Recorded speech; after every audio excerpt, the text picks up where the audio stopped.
Comment déterminer la probabilité de l'intersection de deux événements?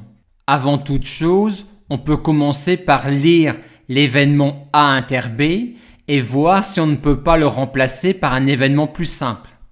C'est en particulier le cas quand l'information relative à l'événement B paraît redondante par rapport à l'information relative à l'événement A. Et ceci correspond à la situation où quand A se produit, il est sûr qu'a fortiori B se produit. Aussi, l'événement A inter B se résume alors uniquement à l'événement A. Mais en général, comment fait-on pour exprimer la probabilité de A inter B?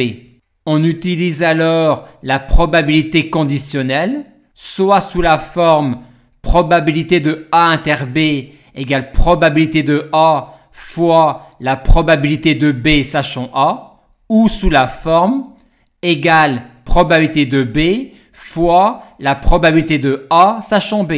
Maintenant, dans le cas particulier où A et B sont des événements indépendants, la probabilité de A inter B est tout simplement le produit de celle de A et de celle de B. Il arrive beaucoup plus rarement que l'on utilise la probabilité de la réunion de deux événements pour déterminer la probabilité de A inter B. Pour déterminer la probabilité d'une intersection finie d'événements, les idées sont les mêmes. On peut commencer par lire l'événement intersection pour voir si on ne peut pas l'exprimer plus simplement.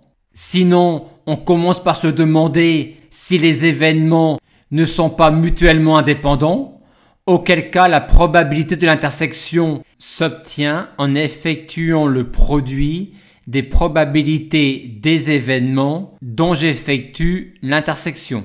Et quand tel n'est pas le cas, on utilise la probabilité conditionnelle pour déterminer la probabilité de mon intersection en écrivant que la probabilité de A inter B inter C inter D égale probabilité de A multiplié par probabilité de B sachant A multiplié par probabilité de C sachant A et B multiplié par probabilité de D sachant A, B et C.